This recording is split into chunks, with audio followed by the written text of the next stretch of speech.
if you know me, guys, you know that I love good macro. And I'll tell you what, FNATIC wish they were Team Liquid. The closest they come to being Team Liquid is when put under pressure, they melt. Now, obviously, you can get some delicious gamer subs if you want a nice energy boost that lasts a while, long enough, by the way, to see FNATIC get 3-0 easily and change, and doesn't have that hard crash like Noah's career every time he gets in a series that matters or plays internationally. Do you want to get 10% off an order of anything? By the way, include some free samples, try some different flavors. Use the code Thorin, THORAN, at gamersubs.gg. Now, the LEC finals just took place. G2 won 3-0, coming from the lower bracket.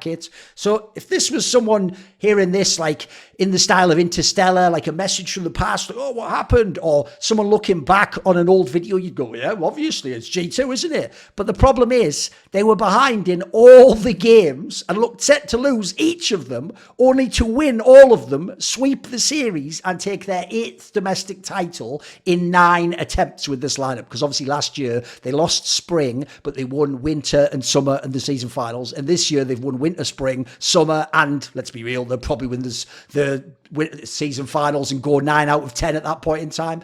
Now, on side select, the question was asked, is this the biggest choke job ever? Now, usually that would be insane hyperbole, wouldn't it? Or like a clickbait title that someone might use to make you click the video. Because if it just says, FNATIC with a bad choke, you're not going to click that as much as if it says the worst choke in the history of the game, or are they the biggest chokers ever? Like, it's going to make you click, right? Now, what's funny is, as I pointed out on side select, normally I hate those questions in terms of if you want a really serious answer, not just a off the top of my head one, because that's not really an off the top of my head question usually, is it? I mean, think about it. We've had League of Legends in terms of like the LCS era. That was since 2013. So we're talking about 11 years at this point in time. If we go back to season 1, we're talking like, what, 13 years at this point in time in League of Legends? So with all the regions, and think about how many matches there's been in LCK and LPL, and how massive the LPL playoffs format is, etc., or the LCS in the modern day when they had the 10 teams a couple of years back. Normally, you'd need a really deep dive to answer that question.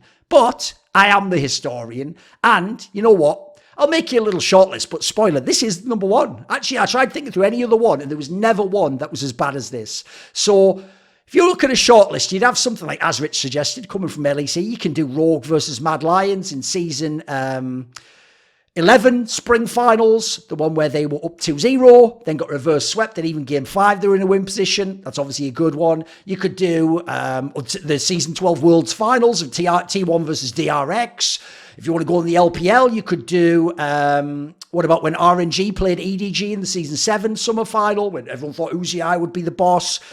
He was against fucking iBoy, by the way. What about FPX versus JDG, season 9 spring? That one where they like broke the record. They were like 18-1 in the regular split and then just got rocked by JDG. If you want some classic telecom wars, you can go both ways. You can find loads of KT chokes, but how about that one when T1 was the better team in season 6? Obviously they even went on to win Worlds and they won MSI that year, but somehow they lost to KT in that 5-game series where Score was a hero in the playoffs, didn't they, in the summer. And then obviously if you go last year, an easy one is when KT Rolster was the best team in summer, voted all LCK, all of their players. They had the MVP in Lehens. When the first matchup happened, because they get to skip the bye into the upper bracket semis, they got to choose their opponent. And because T1 was looking sketchy and it had all the thing with Faker's injury and Porby and losing all those matches and looking rocky, even though T1 had won, they chose them over Hanwha Life, because at the time they were actually considered less dangerous than Hanwha Life. And obviously T1 then rocked them 3-2 in an epic series. They even did that again in the lower bracket, by the way. But the fact that KT picked up, making a mega choke. But here's one key factor that already puts all of those ones in the bin.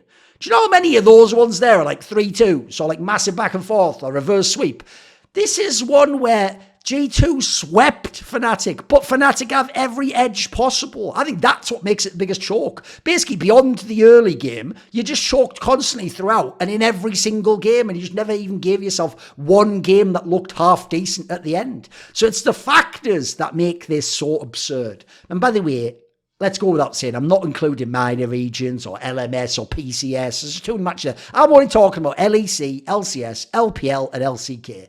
And I do think this is the biggest choke job in history in League of Legends in context. So let's look at all the factors. How about starting the mind? Psychological. Well, obviously, this FNATIC lineup never beats G2, right? They've never beaten G2 in a best of 5 with this core. Now, yeah, Razork and Humanoid, if you go way back to 2022, Season 12 Spring, when Yamato kind of was their coach and they had Upset and Hylissang as their bot lane, and obviously Wanderer as their top laner, yeah, they did actually like 3-1 G2 back then when they had Flackhead and Targamas and Yankos was still on the team. But that was before Caps in the lower bracket went Supernova on Ari, beat Rogue, and then beat the other way around actually, beat FNATIC, then beat Rogue, and then won the title. Now, that then began, by the way, that 24-game streak, if you remember, that went into MSI. Now, what's silly is this. Yeah, they've never won a best of 5, but I'm going to get to that. Now, FNATIC's usual pattern with this core against this G2, that wasn't the one that they beat before, is to win the regular season game, maybe even look good, and then just flounder in the playoffs, usually lose the best of 3, and if you ever get there, lose the best of 5. Often, by the way, not even make the final after that. But this time, they did it the other way around. That's what made it so insane they lost this one. This time, they lost the regular season game, only to then win the upper bracket best of 5. So you've already won the final. And by the way, that was a full 5-game series, back and forth. You even had some really ballsy players in game 5 to win it. You would think if anything's going to give you confidence and belief, it's that win. It's that win and saying, who cares what the regular season? Look at what we did in a best of 5. If we can win that, we can win the LEC. And then you think to yourself, hey, if we go toe-to-toe with them again, we can get them. I mean, if we can't win now, when will we win is what you should surely think, right?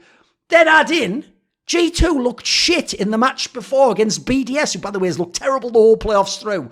They were themselves only winning in those games after comebacks, after BDS, who looked really toothless and had no punching power, just couldn't do anything. And they were just coming back into the games over and over. If I'm FNATIC, I'm like, yeah, if I get those leads, I close that game out and I kill them. We've got better players. We're a stronger team. We've already beaten them. We beat them in a full 5-game series. Like, we've got this. Then look at actual leads, tangible leads in the game. Gold lead, general lead of towers, whatever, dragons.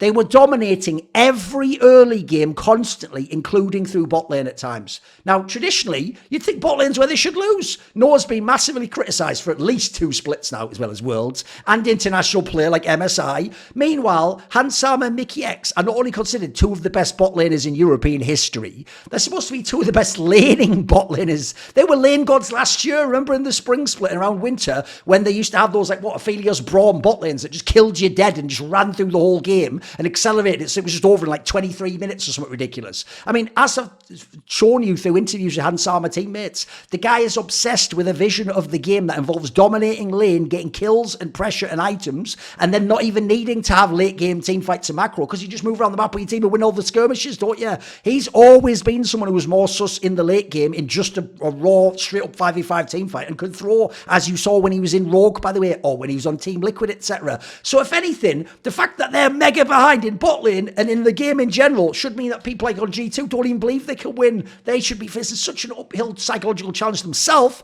while all the psychological edge should be on the side of FNATIC. So leading early was ideal. It should kill the G2 game plan. And then it wasn't just that they had gold leads. They had them in the right places too. They had fed carries. They had power picks that were really strong. They had people who could have just sidelined and couldn't be dealt with, or if he dealt with them would give up an objective or the rest of the fight in a skirmish. And they didn't ever use this somehow beyond the first part of the game. Then let's consider things like position, leverage, tempo. They had it all going for them. It was all going for them. It wasn't like G2 just had some sick scaling comp and sat back and made the right choices and were really shrewd with trades. No. Everything was on the side of FNATIC to power through this game and smash and snowball 3-0. They could have just chosen where fights take place, or forced them to take place at key objectives, or forced them not to take place, and they could have just taken objectives for free. But instead, they would opt out of the objective, opt out of the side lane, opt out of basically saying we don't have to fight now, and always choose to fight. They would just opt into bullshit G2 fights where G2 would just have 4 or 5 members there, and they would just go, okay, I guess we fight. Even sometimes 4v5, by the way. And so you were just giving G2 these deathball fights where they can somehow turn them around because they may be superior players. I mean, FNATIC must have thought they were fucking in Fight Club and it was their first time because they had to fight. By the way, Team Liquid would have won all these games. They would have 3-0 G2 if they got these leads, which I don't know that they would, but if they could have. I think the craziest thing as well was, even when FNATIC players did go on the side lanes, they just got caught.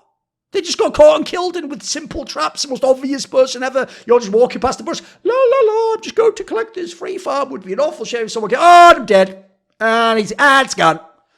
This was just some clown shit, like a bad solo queue game. Now, there's a principle on Best Damn League show I talked about with Jensen Goh, which I got from DDK, the Counter-Strike and Quake colour commentator, where he said, in a game like that, you're supposed to think to yourself for a second, like, what are the only ways or the best ways or the worst ways I would lose from this position? And then you can be cognizant of what could happen, and you can think, I won't opt into that, I'll stay away from that. Oh, I won't take that decision. Oh, I've got strength here, I don't need to gamble it on this. Instead, they never did that. They just kept playing like it was just a random solo queue game. I actually have my own principle coaching that's quite similar. What you think of is this.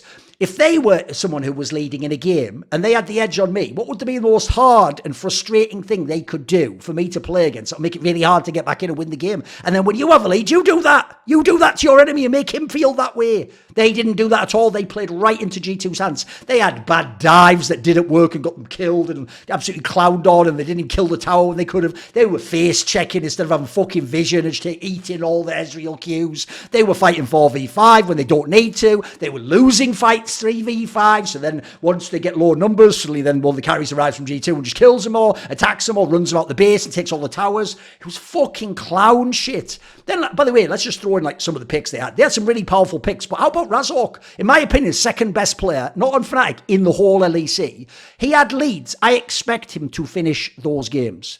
You can ask questions about late games. Sometimes Razork will make an overly aggressive move, or he'll go a little bit too much in intuition and not think about the scenario. But his decision making, you would expect it to be better for a player as good as he is. And he wasn't terrible here, but he wasn't at his best like he usually is, where he's usually an MVP candidate.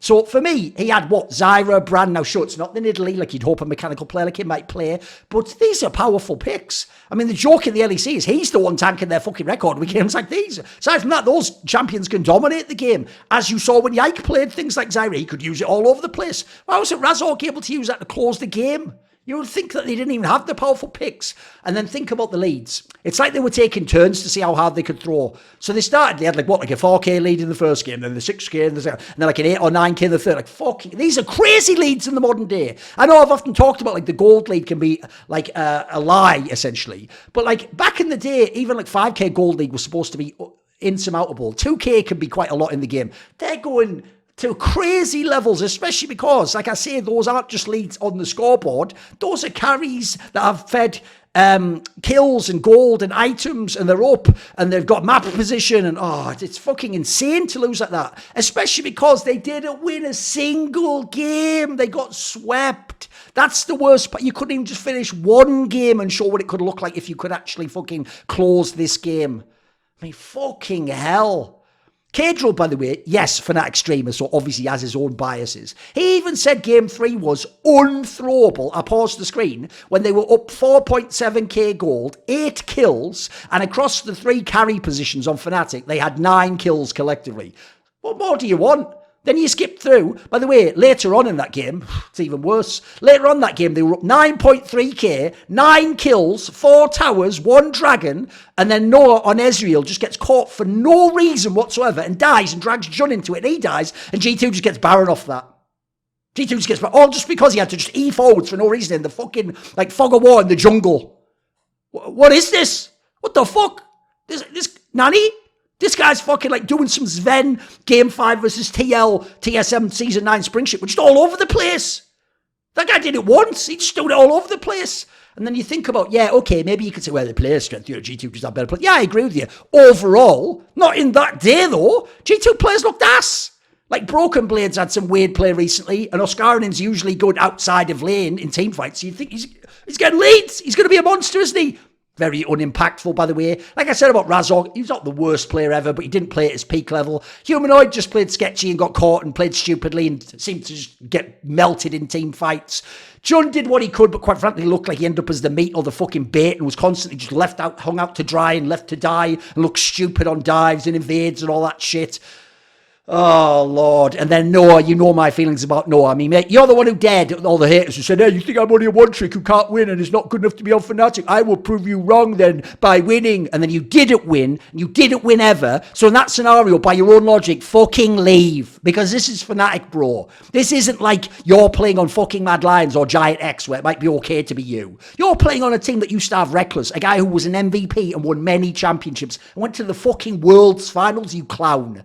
And then you're saying, hey, you stop hating on me. I am good enough to be on FNATIC. And what fucking basis, bro? You just lost an unlosable series, for fuck's sake.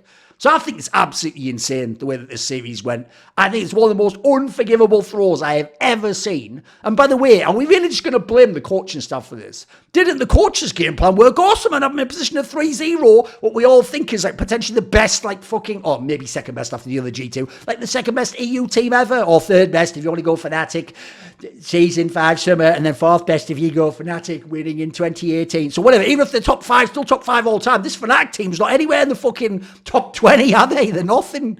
Holy moly. I thought this was one of the most egregious throws I have ever seen. Hey guys, Keijo here and you're watching Thorin's YouTube channel.